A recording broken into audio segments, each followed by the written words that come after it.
और इंटरेस्टिंगली जो सबसे पहला पॉइंट था उसमें बाकायदा लेबनान को इंक्लूड किया गया है, क्योंकि इनिशियली अगर आपको याद हो पहले जो भी डिस्कशन होती थी सीज़ फायर की उसमें लेबनान को पूरी तरह एक्सक्लूड करने की कोशिश की जाती थी, क्योंकि यही इसराइल जो है जो अपनी सोसाइटी जो कि बाय एनी डेफिनेशन अगर हम ऑक्सफोर्ड डिक्शनरी भी उठा लें एक्सट्रीमिज़म की उस पर पूरी उतरती है, उनको सेटिस्फाई करने के लिए वो कभी लेबनान पे अटैक करता है, कभी गज़ा में अपनी जेनोसाइड को जारी रखता है। लेकिन ईरान ने इस लिहाज से ना सिर्फ अपने लिए प्ले किया बल्कि जो अपने रीजनल पार्टनर्स थे और जिस किस्म की, बल्कि ये कहना गलत नहीं होगा कि they are on the right side of the history, because they were standing with the weak people of Lebanon and Gaza. नहीं, एब्सोल्युटली। देखें, ईरान तो जो 47 ईयर्स सैंक्शंस के सहे ईरान ने, जो इतनी सारी जंगें सही ईरान ने, वो हुआ ही इसलिए सब कुछ क्योंकि ईरान जो है वो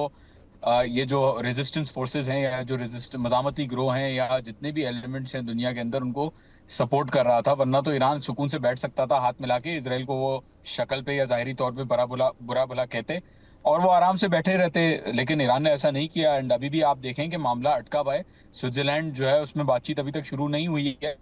क्योंकि जाहिर सी बात है लबनान का मसला जो है वो अटका हुआ है इसके अंदर, और ईरान ने कह दिया कि वो लबनान को अबैंडन नहीं करेंगे। और इसराइल तो कोशिश करता रहेगा करने की, लेकिन ईरान ने क्लॉज डलवा के एमओयू में ये चीज अश्योर करवा ली है कि अगर कल को ईरान रिटेलिएट करता है तो उसका जिम्मेदार सिर्फ और सिर्फ यूनाइटेड स्टेट्स अमेरिका होगा। और इसराइल को उनको फिर सपोर्ट, मतलब अगर वो सपोर्ट करते हैं तो इलिजिटमेट भी होगा। और इसके अंदर बहाना यूएस को भी मिल गया है कि फॉर एग्जांपल उन्होंने एमओयू में बोल दिया कि आप उनकी जिम्मेदारी है तो Israel will have to deal with it. तो ये बिल्कुल आई थिंक एक बड़ा स्ट्रॉन्ग क्लॉज है जो कि दलवाया कालिबाफ साहब ने एंड मोमेंट पे, बाय द वे एंड मौके पे जब बैरूत के ऊपर स्ट्राइक की इसराइल ने और रिटेलिएशन ईरान कर रहा था, तब डोनाल्ड ट्रंप ने कहा कि जी अच्छा ठीक है, आपको जो चाहिए आप ले लो। और दो क्लॉजेस जो है मेरी मालूमात के मुताबिक दलवाए गए, एक लबनान की सॉवरेंटी का क्लॉज और दूसरा इमीडिएट रिमूवल ऑफ ब्लॉकेड का क्लॉज। क्योंकि पहले वो कह रहे थे कि जी स्ट्रेट ऑफ हॉर्मुज में जब तक मामला हल नहीं हो जाते पूरी तरीके से, खुल नहीं जाती ट्रैफिक, तब तक हम अपना ब्लॉकेड नहीं हटाएंगे। लेकिन we see that the blockade has been removed और ईरान ने $1.5 बिलियन का जो है वो तेल बेचा है पिछले 5 दिनों में।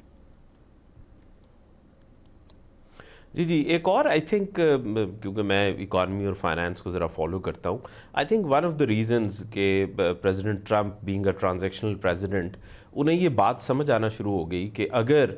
ज़्यादा देर ईरान को सैंक्शन किया गया और ज़्यादा देर जो है वो पेट्रो डॉलर अंडर स्ट्रेस आया तो बहुत से मुल्क जो हैं they will move away from dollar. तो आई थिंक एक ये भी फाइनेंशियल कंस्ट्रेंट जो है वो उन्हें बड़ा क्लियरली नज़र आया और जिसकी वजह से ही कम्स बैक एंड से इट इज़ हाई टाइम कि हम किसी तरह से कोई ना कोई डील सील करें। Absolutely. De dollarization, doctor Kashif अगर आपको याद हो, डी डॉलराइजेशन का कैंपेन वैसे ही ईरान ने शुरू कर दिया था बाय चार्जिंग शिप्स इन युआन। मतलब वो युआन में चार्ज करके शिप्स को आगे बढ़ा रहे थे और एक नॉर्म बनने वाला था कि ईरान जो है वो बेसिकली टोल्स ले लेके युआन में कश्तियों को गुजरने दे रहा था। और तभी मेरे ख्याल में आप बिल्कुल सही कह रहे हैं, यूएस को रियलाइज हुआ कि उनकी जो माइट और क्रेडिबिलिटी और उनकी जो डॉलर डॉलर की जो स्ट्रेंथ है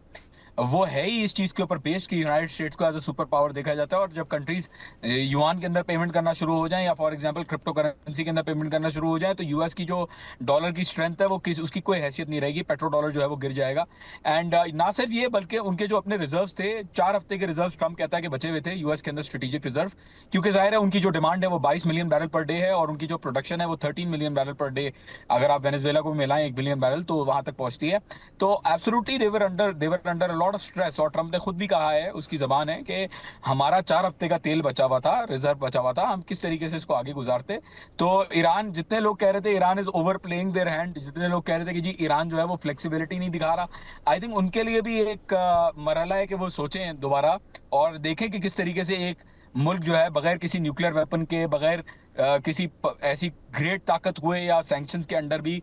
2 मिलिट्री माइट्स के साथ लड़ाई कर सकता है, और वो भी 8 डिफरेंट ममालिक के अंदर उनके जो एसेट्स हैं उनको एंगेज करते हुए। So it is an exemplary example. तो इसमें इसमें कोई दो राय नहीं है कि डॉलर का भी खतरा था उसको और अमेरिका की माइट फाइनली फिर खत्म हो जाती है इस जंग के अंदर।